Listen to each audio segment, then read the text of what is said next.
Guys, good to have you all in with me today. It's going to be Isaiah 9 today, our daily devotional series on Isaiah, which, as you all know, has been essentially a response to the current pandemic in the world, where we're all facing this word you've heard a lot, unprecedented circumstances in our lives right now. Today's been it's been a good day. It's a Sunday.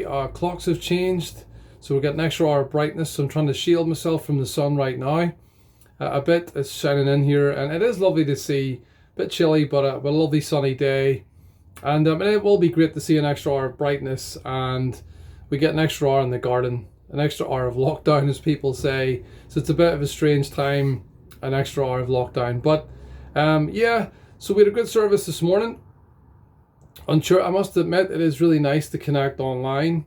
It's not the same as connecting in person, but I must admit it's really encouraged me.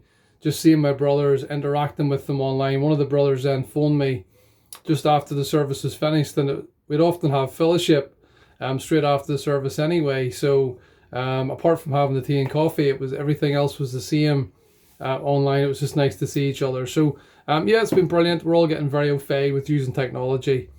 But yeah, I come today to Isaiah 9, and to us a child is born. And just like other chapters, it's obviously an introduction to Jesus, who was the prophesied Messiah who was to come. To us a child is born. And it goes on to talk about him as Wonderful Counselor, Mighty God, Everlasting Father, Prince of Peace. And all these references to Jesus, it's a bit of a countdown begins, if you like. And it was a reference to Jesus, written about 800 BC. And we have the Dead Sea Scrolls, which confirm that it was at least written at least 200 or 300 BC, clear reference to Jesus. Only Jesus could have fulfilled this, so it's clear evidence for the Word of God being prophetic in nature. It's just made me think of a funny little caption I seen during the week. Prophecy class cancelled due to unforeseen events. There's one for you, just if you haven't seen it. Yeah, prophecy class cancelled due to unforeseen events. It was quite ironic in that title. But we're going to look at Isaiah 9 today. We're going to read just the first few verses of Isaiah 9.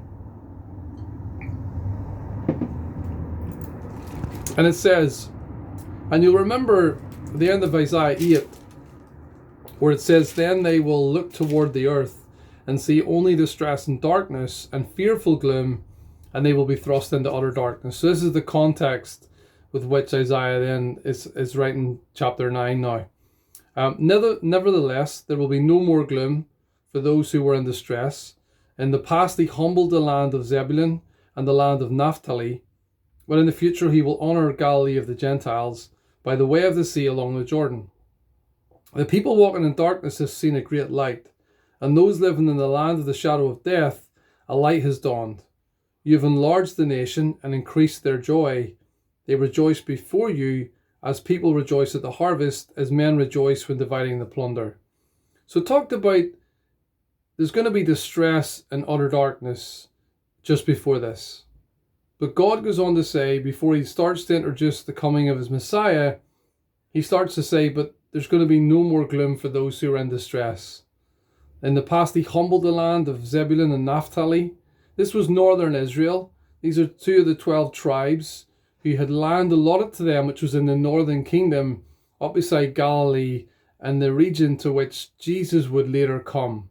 To the coming Messiah would come to this very land, the northern kingdom, and when Assyria came in, it decimated the northern kingdom first, and in some ways even more so than it did the southern kingdom. So he says, your distress will be huge, as it said just before this, but there's going to be no more distress. There's going to be no more gloom for those who were in distress. It says the people walking in darkness have seen a great light, and those living in the land of the shadow of death. So this was their experience at one time. He said a light has dawned. And of course he goes on to talk about Jesus. But the point I want to make from this, and what I got from this myself was, and this is the title of Isaiah 9 today, is God appears for those in darkness. God answers those in darkness. That was it. God answers those in darkness. So God answers those in distress. That was my original title. I played around with different ideas, but God answers those in distress. And I had another potential title but there. But God answers those in distress. And that's what I see here. You see a people who were disciplined by God. And maybe some people who just were who had suffered consequences from something, who weren't directly disciplined by God. But either way, the people in this instance were being disciplined by God, and they were in distress. They were glum. They were downcast. They were walking in darkness. But what I see from this is God is quick to reverse their fortunes for them. He has a promise awaiting them. And it's that He will help them in their distress. God answers those in distress. He always has a way out for anyone in distress. Anyone who's discouraged. Anyone who's down. They're the sorts of people I see time and time again that God appears to. That God helps. He goes out of His way here to say, look, I see your distress. Your fortunes will change. How much will I change them? Well, I'm willing to give my own son and send him to this earth just to make sure that you're not in any distress. I'll go to any lengths to take you out of your current predicament, to take you out of that darkness. So I think this is what I see God doing time and time again. The minute He realizes there's bad things going to come on people, whether God directly causes it or whether it just happens and they suffer as a result of it, God is always there. You've no doubt heard the scripture, you hear it talked about to those when they're suffering a loss. God is close to the brokenhearted. God lifts up the humble. Jesus spent His time helping those who needed a doctor, not the healthy in their own eyes. It was those who sat in darkness, those who needed comforted. So if you are distressed, like these people were, for whatever reason, you're in a good place, because that's where God may do His best work. So that leads me on to the second little thing that particularly excites me, and it particularly has helped me over the years, is, well, why would God allow distress? Why does God let bad things happen to good people, to finish the common phrase? Why does He allow suffering? Why does He let that happen to people? Now, I have answered this on my blog before. I will put on a link with a podcast and an article, very short, just summarizing some of the reasons why God may be allowing suffering in your life or someone else's life. But why would God allow these people to be in distress? We do know the practicals in this situation, but let's think outside of that for a moment and think, why would God allow people to be in distress? Well, again, this is where people, for me, then seek the truth. If you look with me for a second, actually we'll look for a second in Deuteronomy. It says in Deuteronomy 4 verse 30, it says, when you're in distress and all these things that have happened to you, things that happen to people because of idolatry, then in later days you will return to the Lord your God and obey Him. God knew that when everything's going well for us, when life's all rosy and things are as good as they can be, you will always want more, of course, but that's not a good place to be to seek God. That's not a good place to be to seek the truth. We will only seek the truth, as far as I can see in my life. I'll only seek to do what's right. It is whenever I'm in distress, whenever I'm struggling, whenever I have to fight in life, when it's not all plain sailing for me. Now, I'm not suggesting that it must remain like that forever, but this is when I've came to seek God. God knew His people. He says, when you get your panel houses and you got your money and your career and everything, and your kids are grown up and whatever else, your heart's going to become proud. You're going to forget about me. You don't need me anymore. That's how you're going to feel. But He says, when you're then in distress, then you'll seek me. Many years ago, when I went to church in the early days, many years ago, like I say, I had struggled in my early days, most of my life, with deep insecurity. It still knocks around now and again, where I feel like I don't measure up in some way.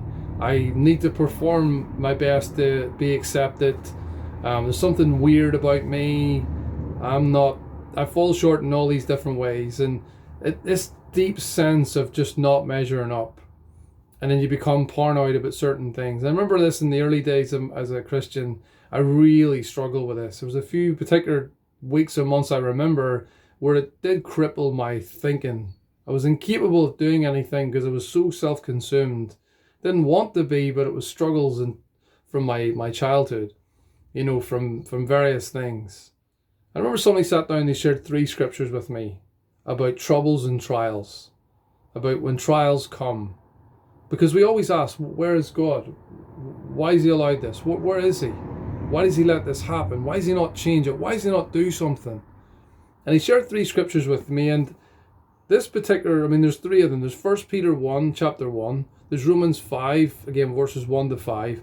But there's also James 1. There's also Hebrews 12, of course, about endure hardship as discipline. But here's James 1, though. We're going to look at James 1. And it says, and this is a shocking verse. It's like, wow, is that possible? Consider it pure joy, my brothers, whenever you face trials of many kinds. Consider it pure joy. Trials of many kinds. There are trials of many kinds, I'm sure you'll agree. And we've got a unique one right now, an unprecedented one right now, because you know that the testing of your faith develops perseverance. Perseverance must finish its work so that you, may be mature and complete, not lacking anything. If any of you lacks wisdom, he should ask God, who gives generously to all without finding fault, and it will be given to him. So, if we're in trials, we should realistically consider them pure joy, because trials to a faithful person enables them to mature, become mature and complete. You won't lack anything. Your life will not be circumstance dependent anymore, and you will be complete as an individual. You will grow into that, but you can't grow into that without trials. If you lack the wisdom to see this in the midst of trials, what can you do? Ask God, and he'll give you what you need without finding fault and saying you should be further on than you really are. So pray for wisdom. But there is a caveat here, a large caveat that's applied to anything I've shared so far in all these 9 chapters so far, which is, but when he asks, he must believe and not doubt, because he doubts is like a wave of the sea, blown and tossed by the wind. That man should not think he will receive anything from the Lord. He's a double-minded man, unstable in all he does. When we don't ask in faith, when we don't live and act in faith, with another motivation for what we're doing. It's self-interest, complete self-interest if you like. It's just getting what we want the quickest way possible. But you can't really ask properly without faith. You wouldn't bother asking repetitively or like the persistent widow if you didn't have faith. But this scripture and one of other scriptures spoke to me brilliantly at a time when I needed it.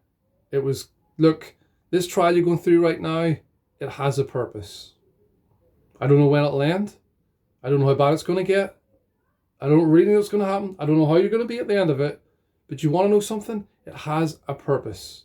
Your trials, my trials, all of our trials as Christians, as all humans, if they want to respond to God's call, have a purpose. They're for a reason. You can grow through them, but it's not outside, as we've seen day on day recently, it's not outside God's control. God knows when we're tested, our true metal is shown, if you like. We're boiled down to who we really are. But it's when we're in distress, when we're troubled, when we're in trials, that we then seek God. This is one of the reasons why I've given, if you do look at the blog and why would God allow suffering, it makes us seek the truth. Because otherwise we settle for cheap substitutes in our lives and we don't really seek the right things. We get by because we're simply content, but we don't really realize what life will throw at us or what lies ahead. So I want to say this today to say we all know what situation we're in right now. It's a very challenging situation potentially. And again, more you watch the news and media content, the more concerned you can get. The world has no answer right now. Again, the atheists, those who have no faith, have no answer right now to this current predicament. We're molecules in motion. We're a biological accident. We're not here for any reason. Who knows what's happening and who knows where it's going to go. And you've got reason to fear. But as Christians, thank goodness, we have no reason to fear. We need to get life in its proper context. God works best when we're struggling. I love the story of Paul when he says, "Of all these hardships, but these things happen to teach me to rely on God, not on myself." Even just producing some of these videos, I'll be honest, some of it makes me a bit self-focused. It makes me get a bit focused on me, how it came across. I get a bit fixated on what I'm sharing at times. It makes me feel a bit insecure at times. And I don't like that. But recently I've learned to appreciate not feeling all that, not feeling all together, because that's when I need God. So I say, when you look back at Isaiah 9, God answers those in distress. He always answers those in distress. They're, if you like, the people that I believe God's eyes range throughout the world, seeing everyone. But I think when God's eyes range throughout the world, like Jesus when he was on the earth between the Pharisees and everyone else, he sees those who are destitute, those who are struggling, those who are in distress, because that's the people he can reach best of all, because they know that they need him. And then when they're reliant on him, then they're in the best possible place. So God always answers those in distress, but there's a lot of purpose in being in distress or going through trials. There's so much purpose in them. Read through the rest of the blog that I've done before on that. There's a lot more I can say on that. I do love, again, to answer questions and deal with apologetics type material. But again, hope that's of help today. God always answers those in distress, and distress and trials have an incredible purpose. Whatever you're going through right now, God has an incredible purpose for your life, for your trials, whatever they are. Maybe right now for me, it's just being in lockdown with my family and not able to get out and walk that much. There's moments recently where I felt like I'm going to struggle with this. They're saying today they're talking about months or more months or 6 months. I mean, who knows at this point? I'm like, where am I going to be at that point? None of us know. God, what an incredible thing we have as Christians that we really must share. God has a purpose for whatever we're going through right now. And it's an incredible purpose.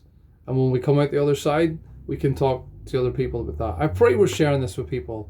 I pray we get the chance to, I know it's hard at the moment, we get the chance to share with people. I said I'd say about the challenges of phoning people. I've got a bit better. I haven't got the 2 a day. I've kind of got about 1 a day at the moment. 2 yesterday, maybe. I haven't done 1 today. I'm going to phone 1 or 2 people today, 2 people yesterday. I'm kind of aiming for maybe about 1. I've really got to make the most of the time that I've got and contact people. So just I said an update on that. I'm continuing to pray for people. I hope you're enjoying this series. Please give me your thoughts and input, your comments. Subscribe to the channel. YouTube channel is called That Bible Guy. And the blog is called www.preparetoanswer.wordpress.com. Many thanks for tuning in today. I am praying for us all at the moment. I'm with you all again very soon, and God bless.